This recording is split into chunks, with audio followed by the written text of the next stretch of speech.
Hey folks, so this one is all about performance and motivation. So as we think about Hamlet's motivation to do the things he's doing, things are about to get really intense and a little upsetting in Act 3.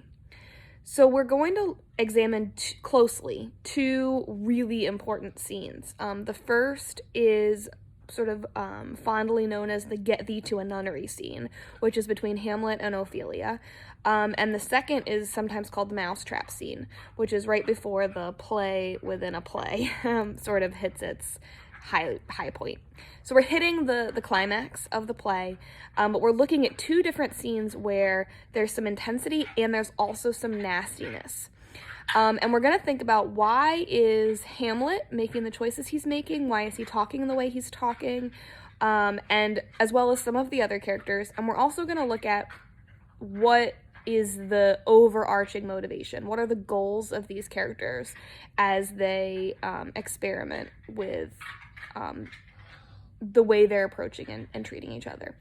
We're also going to think about some places that Shakespeare leaves open to directors in the play.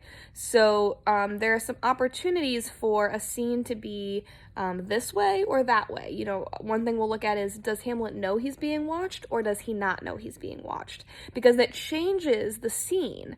If he knows he's being watched, then the things that he's saying are intended to be overheard, and what is he doing there? What is his motivation there?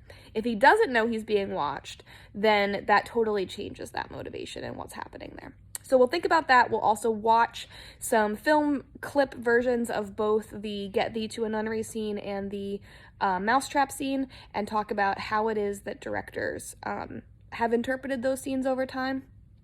And then at the end of this scene and this analysis, you guys will have some time to do a short essay about these specific scenes and what's going on here.